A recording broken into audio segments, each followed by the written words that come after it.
Hey guys, this is a chess course for absolute beginners, and if you are here, you should already know basic chess rules. If not, go and watch Lesson 0 first. Today in Lesson 1, we'll cover fundamental concepts like attacking a piece and defending a piece. If you're already comfortable with these basics, feel free to skip ahead to the next lesson. Chess might seem overwhelming at first. While the ultimate goal is checkmate, as a beginner you'll rarely see a clear path to your opponent's king. That's completely normal. Instead, focus on something more immediate, trying to capture your opponent's pieces while keeping yours safe. Each piece you can win gives you an advantage. The more pieces you have compared to your opponent, the easier it becomes to create threats and eventually find that checkmate. If you're just starting out, you'll probably lose pieces often and wonder, how did I not see that coming? Don't worry, every chess player goes through this phase. The key is developing two crucial skills: learning to spot your opponent's threats and finding good opportunities to attack. Every time you make a move, you should first check what your opponent is threatening and then look for ways to create your own threats safely. This habit will help you understand why pieces get captured and how to prevent it. That's exactly what we'll practice today, starting with the most basic skill: how to attack enemy pieces. If one piece is threatening to take enemy piece on the next move, we say it is attacking that piece. Let's look at a couple of examples. In this position, the white rook is attacking the black bishop. If it were white's move, white could take the bishop. However, the white rook is not attacking the black knight because the knight is hidden behind the bishop. In this example, the white queen is attacking the black queen. If it were white's move, white could capture the black queen. However, if it were black's move, the black queen could capture the white queen. The queens are attacking each other. When two identical pieces are attacking each other, whoever moves first can capture the opponent's piece. Now, I'll show you a few examples where we make a move to create an attack. Then you'll get to solve some puzzles yourself. Here, the black knight is attacking the white bishop. If it were black's move, he could capture the bishop. However, white is to move, and he can attack the enemy rook. There are two ways to attack the rook: bishop to b4 or bishop to g5. After bishop to g5, the bishop would be attacking the rook, but would also be under attack by the enemy knight. Since it would then be black's turn, he could capture the bishop. Therefore, bishop to g5 is not good, and the correct move would be bishop to b4. Here's another example. White to move can attack an enemy piece. Moving the knight might be tricky for many beginners. We should be conscious of all possible knight moves. Right now, the knight is in the middle of the board, so it has 8 possible moves. 2 of these moves can attack one of the bishops: knight to f5 and knight to c6. Let's compare these moves to see which one is better. The bishop on c8 is attacking the f5 square. If you move your knight there, it can be captured. On the other hand, after knight to c6, the knight cannot be captured, and it is attacking the bishop on e7. Therefore, knight to c6 is the right move. Now it's your turn. Let's solve some puzzles where you need to find the attacking move. In this position, you're playing as black, and it's your move. What would you do? Feel free to pause the video to think about it.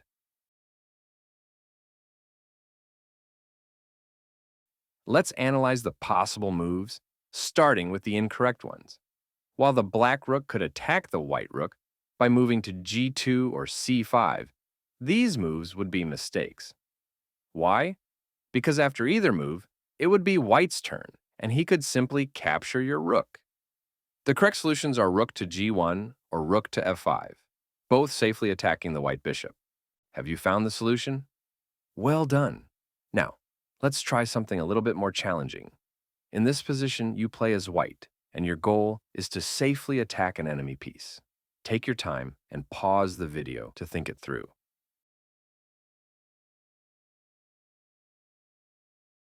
This puzzle is slightly more complex because there are many possible moves to consider. Let's analyze them.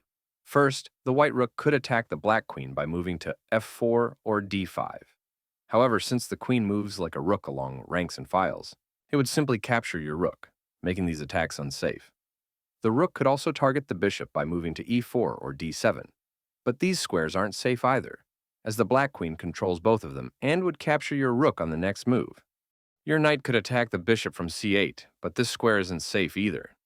After eliminating these options, we find the only safe attacking move, knight to c6, threatening the bishop on e7. This is the correct solution because the knight cannot be captured after making this attack. Great job with these puzzles. Remember though, spotting attacks in these simple positions is just the first step. Real games are much more complex, and you'll need lots of practice to develop this skill. The most important thing in chess improvement is to persevere. Now let's continue with defending. When your piece is under attack, you usually need to react. There are 4 ways to defend an attacked piece. 1. Move it to a safe square. 2. Protect it with another piece. 3. Capture the attacking piece. 4. Place another piece between the attacker and your piece. Let's look at our first example. In this position, the white queen is attacking the black knight. Since it's black to move, the simplest solution is to move the knight to safety. The knight must avoid the squares c5, c3, d2, and f2, as these are controlled by the white queen. Instead, the knight can safely escape to any of these safe squares, g3, g5, f6, or d6, where it won't be under attack. Now let's modify the position slightly by adding a black rook on a7. Black now has another defensive option, protecting the knight with rook to e7. Notice that while rook to a4 would also protect the knight, this move leaves the rook vulnerable to capture by the white queen. With the knight protected by the rook on e7, white won't capture it with the queen, because this would lead to losing the queen on the next move. When pieces of both sides are captured, we call this trading or exchanging pieces. Since a queen is more valuable than a knight, white won't make this capture. The exchange would be unfavorable. To understand which exchanges are favorable, you must know the relative value of different pieces. While you might already have some intuition about this, at your current stage of chess development, it's enough to know the following. The pawn is the least valuable piece. The bishop and knight are equal in value, and both are worth more than a pawn. The rook is worth more than either a knight or a bishop.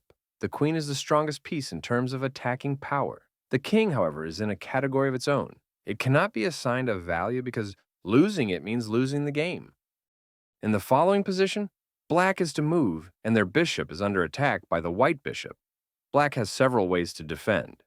First, black can move the bishop to safety on squares like a2, b3, c4, e6, f7, or g8. Notice that to be safe, the black bishop must leave the long diagonal, as the white bishop controls the squares e4, d5, c6, b7, and a8. Second, black can protect the bishop with the pawn move to c6. If white then captures the bishop, black can recapture the white bishop, resulting in an even exchange. Third, black can capture the attacking piece with bishop takes f3. Since the white bishop is protected by a pawn, white would recapture with pawn takes f3, again resulting in an even exchange of pieces. The bishops are attacking each other, allowing black to capture the attacking piece with the threatened piece itself. However, sometimes it's possible to capture an attacking piece with a different piece instead. Let's look at this new position. White is to move, and their rook is under attack by the black knight on c6. While white can move the rook to safety, they also have the option to capture the knight with their bishop. If white chooses this option, black would recapture with the pawn, resulting in an even exchange of pieces. The fourth way to defend a piece is to interpose, placing another piece between the attacker and the threatened piece. In this position, the black bishop is attacking white's queen on c2. White can move the queen to a safe square, which is often the simplest solution. Capturing the bishop would be a poor choice, as black would recapture with the pawn, resulting in losing a queen for a bishop. However, white has another clever option, interposing by playing pawn to f5, blocking the bishop's attack. Notice how the interposing move with the pawn to f5 breaks the line of attack, protecting the queen without having to move it. Of course, the black bishop now attacks the pawn, but the pawn is protected by the queen, and since a bishop is worth more than a pawn, black wouldn't capture it. Now it's puzzle time. Let's work with more realistic positions that have more pieces on the board. For each position, your task is to find the best way to defend the attacked piece, whether by protecting it, moving it away, interposing another piece, or capturing the attacker. Here's our first puzzle, with black to move. I've rotated the board so black's pieces are at the bottom and their pawns are moving upward, allowing you to solve it from black's perspective. Take your time. First identify which piece is under attack, then find the best move to save it.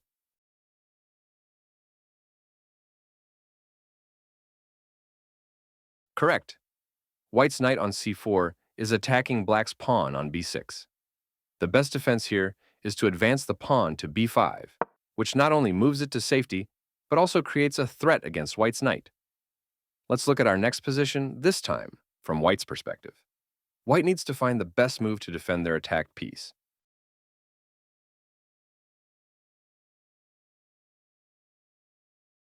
Yes, that's right. The black bishop on f6 is attacking the white rook on c3. While the rook is protected by the king, this defense alone isn't sufficient since a rook is more valuable than a bishop, and the exchange would be unfavorable for white. All squares available to the rook are controlled by black's pieces, leaving the rook with nowhere to go. Fortunately, white can capture the attacking bishop with knight takes f6. Black can recapture the knight with either a rook or a pawn, resulting in an even exchange of knight for bishop. This is much better than losing a rook for a bishop. Let's look at our final puzzle. White to move. First identify which white piece is under attack, and then find the best way to save it.